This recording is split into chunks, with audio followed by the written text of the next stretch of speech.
Here's what happened. That trend that I want to talk about today is young adults bringing their parents literally to the interview. And if it's a virtual interview, like being right off camera or sometimes even on camera and asking questions to the employer. I want to get into this. I feel there's a lot to unpack with this trend. A lot of alarm bells that come up for me for how this could be setting up someone for burnout.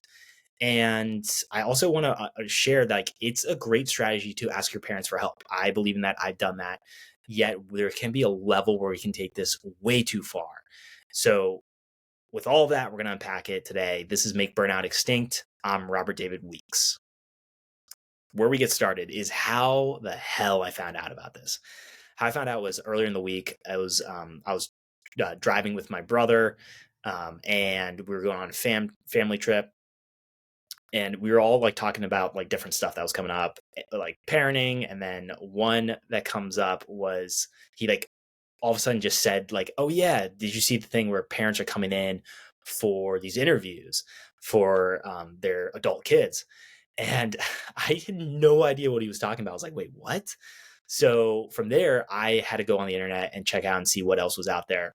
And what I found was only a few articles, but all those articles that I could find come back to this one survey that was done earlier in April of this year. So it's really recent. It's a new one where the headline that hits with this is that, and I'm going to make sure I get it right here. So this is a survey that was done by Resume Templates. And the headline, this is what like you see right away. It goes 1 in 4 Gen Zers brought a parent to a job interview. Let me provide context because that's a bold statement, and it's backed up with the survey. So how they did it was they interviewed adults from 18 to 27 that were looking for a job in the last year, and it was over 1,500 of them, and asked them a series of questions. And one of those questions gave back the result of 25% of them say that they bring a parent to a job interview. And we're talking about like actually bringing them into it, like being there in person, right there, sometimes even asking the employer during the interview questions or asking about, like asking about more information about the job, what it involved with. And there's a lot there that I'm just like, what the hell is happening that we've gotten to this point? Few influences that come up that I want to address. One is the gentle parenting movement that has come through. I think that's important to address it. It really connects here. I for me, just so you know this, I think this is warning signs for someone going through burnout. And I want to unpack that a little bit more through my own experience, and then share with you a play. I do want to share with you a play that you can take for this week if you are dealing with this or if you're a parent, how you can help share with this with your adult kids for what they can try out if you are seeing those signs. Because I get it from a parenting standpoint too. Like you want the best for your child. You want to make sure that they're okay, that they're able to handle this. But I think there's a level that is, or not, I know there's a level that it goes too far. And for me, this is the line where I'm just like, we got to address it and talk about it. So let's get into the connection point here with burnout. Okay. That's important. I want to set the stage as always with how this connects to burnout. That's the whole point of this, of Make Burnout Extinct. The connection point. Where that comes up is that first red flag, the big one we've talked about, which is the chronic exhaustion. That is a result of, as one of the major fuel sources for that, is the chronic stress. Now, with stress, a great way to move through that stress that we've talked about is like releasing it out in some way, shape, or form, not keeping it bottled up or suppressing it or numbing it. That just, the body keeps, there's that saying that's out there, body keeps score. It is so true. It somehow, some way, if it's years later, it's going to come back around and it's going to remind you of that stress. And burnout is the vehicle that can happen with this. So the stress part is really important to address, because if we can't help someone have the skills to cope with stresses of life, because I know with social media out there, Instagram, I think about it for the highlight reels. Like I know there can be this feeling of, oh, it's supposed to be ease and flow and always 365, it's 24/7, a great life. And that is not reality. I'm here to remind you of that. That's just not the case. It's not real life.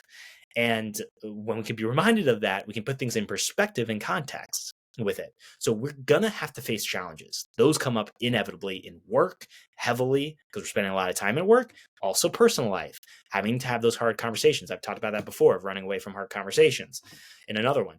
So when we can realize that and that we're going to have to face these things, if we are not able to do that on our own, that is going to cause more of the stress to build up. And with that, it'll cause us to hit that first red flag of burnout. And before you know it, it's just a matter of time before you hit burnout if you don't change course and make a change. Okay. I know from there, it's eye-opening for this of what I'm noticing with young adults. And again, I'm a millennial. Like, I get it. I'm the part of the generation of quiet quitting and quiet vacationing. Like, I get it. I feel you on this. It's time to make a change and make a shift with it.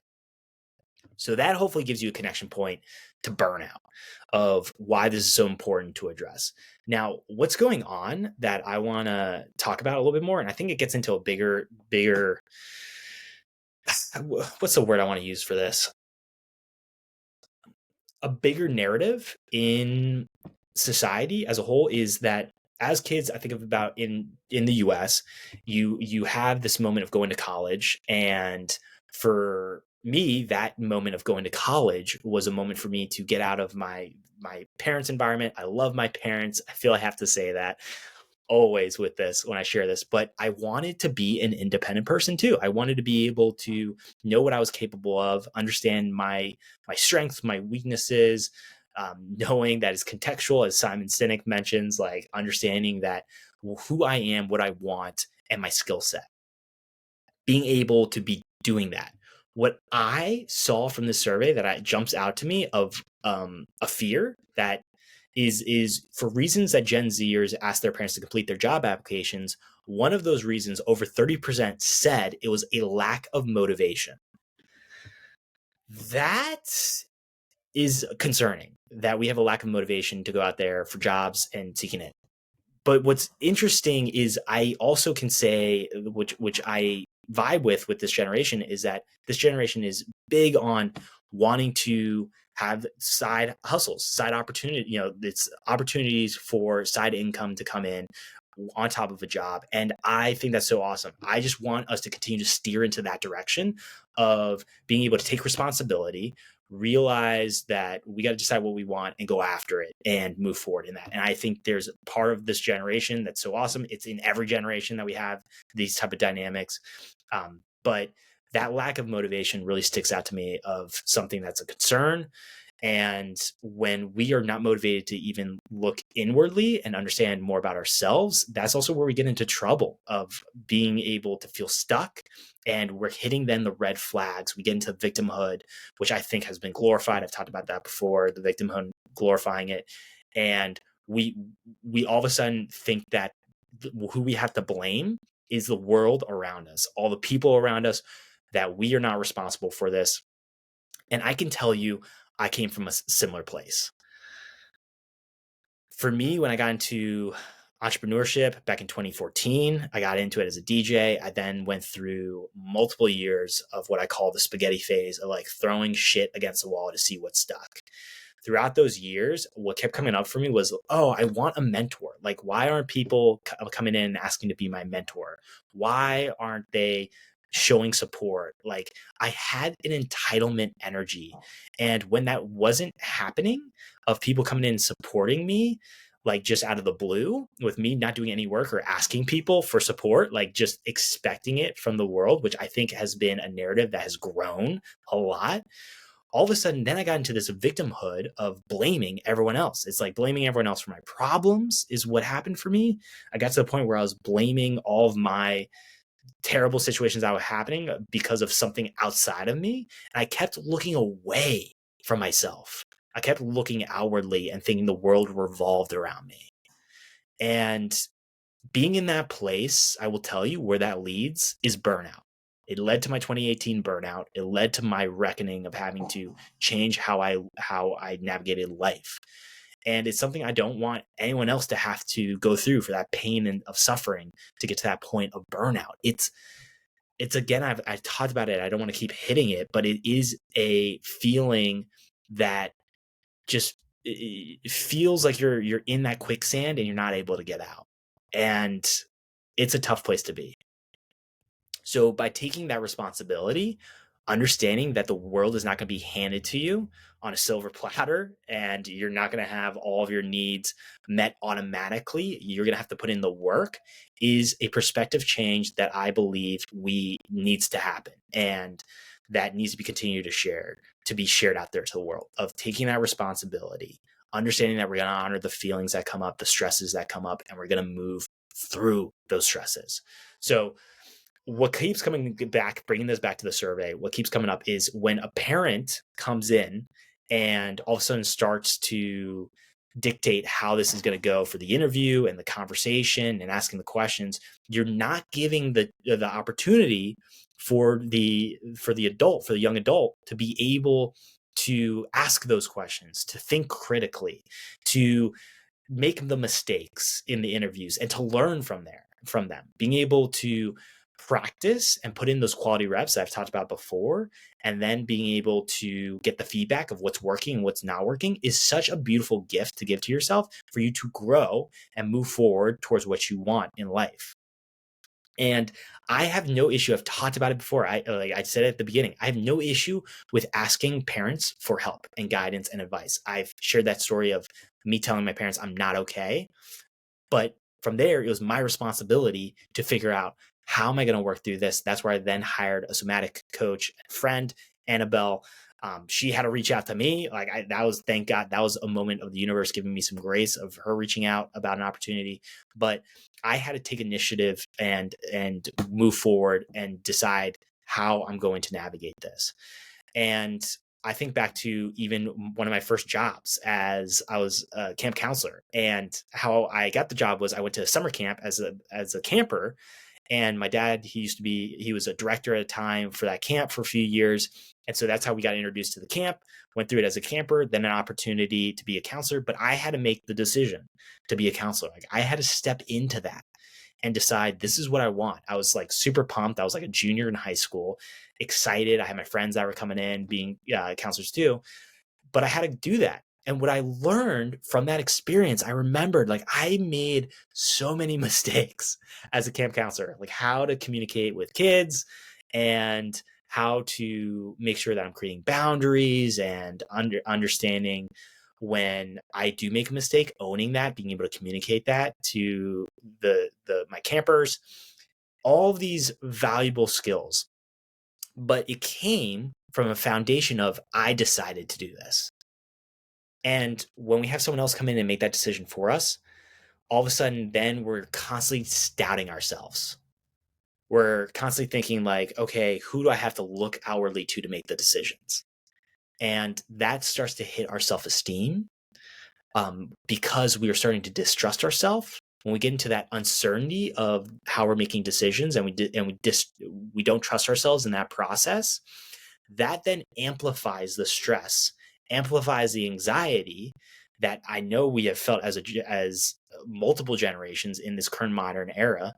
When that all is heightened, and it's just constantly growing upon itself, that's where it compounds into the chronic stress that then creates a chronic inflammation response from the immune system eventually, and leads into the chronic exhaustion that hits that first red flag. So you can start to continue to understand how this is all connecting. Now, what I want to do is share with you the play, right? So how do we work through this? Because there's a lot happening here. And I want to always come at it of like, okay, let's figure out how we can shift this and be able to move in the reverse direction to make burnout extinct. Okay. Because if we, again, aren't able to handle this on our own for the challenges that we're facing, and cope through be able to cope with the stress in a healthy way for us, release it, move forward, then we are going to, the end destination is going to be burnout here.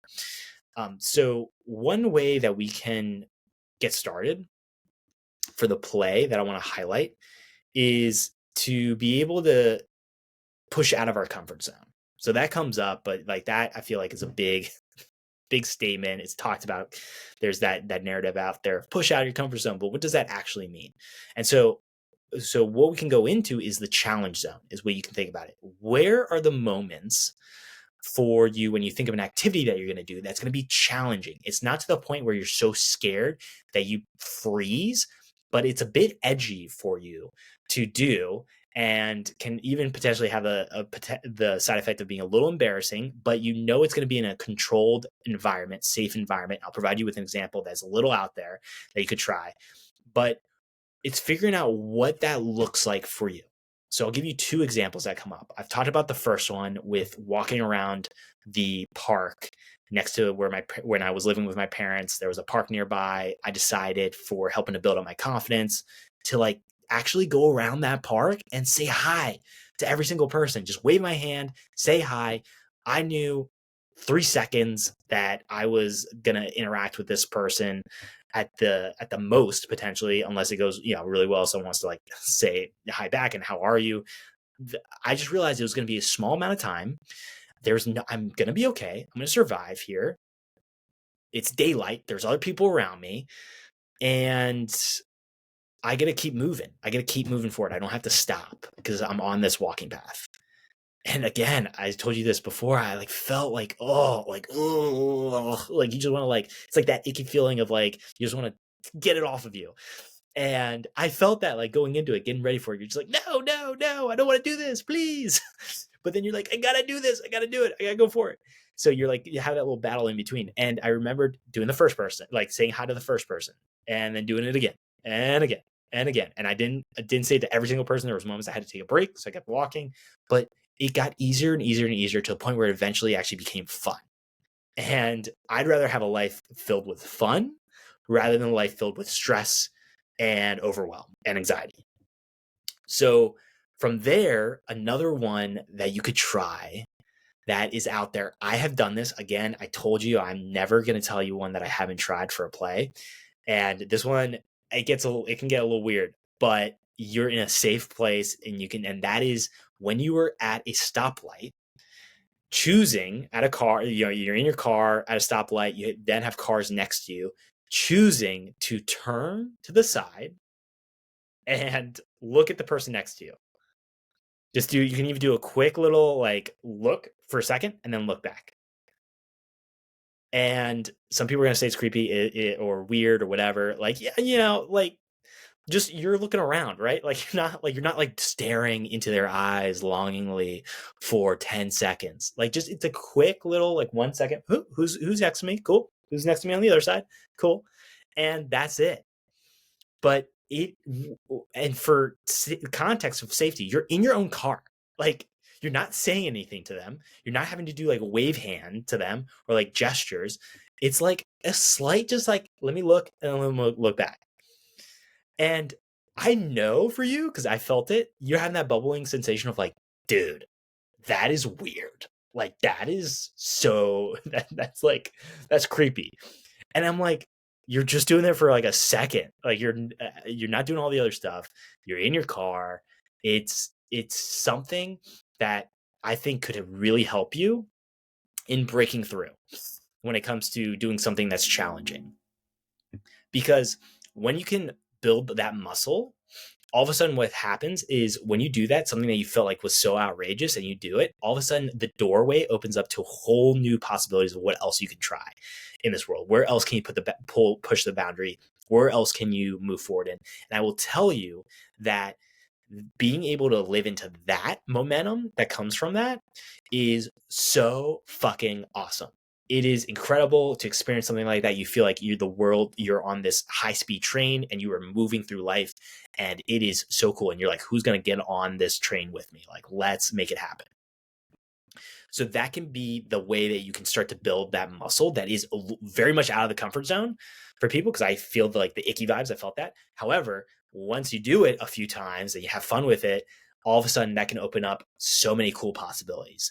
And when we can transfer that back to the survey that I talked about with the interviews, all of a sudden, instead of the young, you being a young adult or if you're a parent of a young adult, like being able to see your young adult like just step into who they are, the confidence, the assertiveness, the directness, the determination. When you can sense that within yourself or witness that, man, you look at that and you're like, you get inspired. How can you not get inspired from that?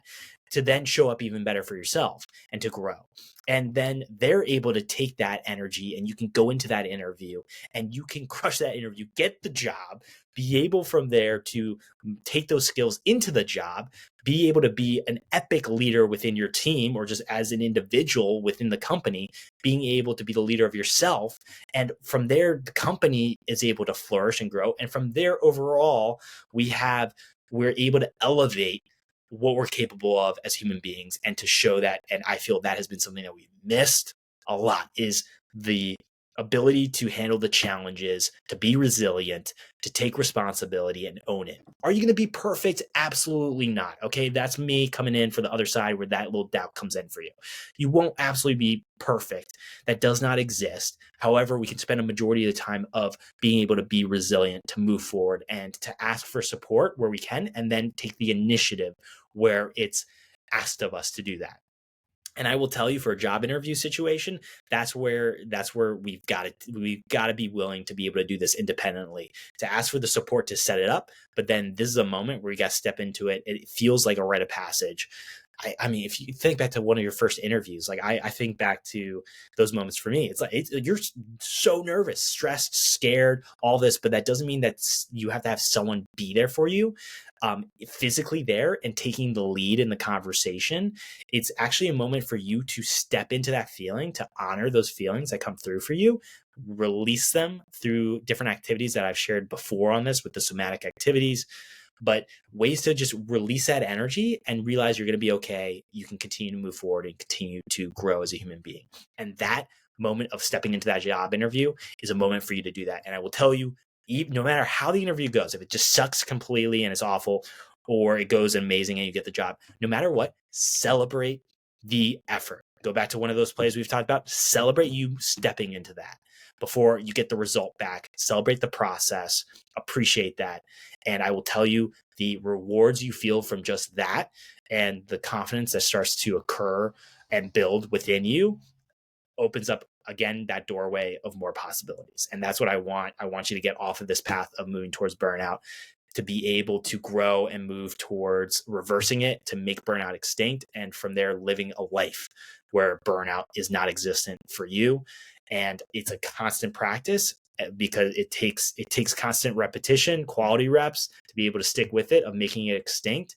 And you have the opportunity in this moment with something like this that I saw for the survey, to be able to step into that and make it happen. So the invite for you this week, the challenge, the question to put out is, what is that activity that can be a challenge, that can be in your challenge zone, that cause you to feel like, okay, this is like gonna be a moment of having to really step into it, while at the same time realizing you're not gonna be paralyzed, you're not gonna freeze with fear and not do anything at all. What can be that little edgy push for you that you could try out in the next few days and explore? As always, I am open to getting your feedback on what that is for you and cheering you on, pumped for you to be able to do that. If you like this episode, please don't forget to rate this podcast to help get this message out of Make Burnout Extinct. And you can share what resonates with you from this episode by connecting with me on Instagram or LinkedIn. Thank you for taking the time to listen to this episode. I do not take it for granted, and I'm excited to reconnect again soon.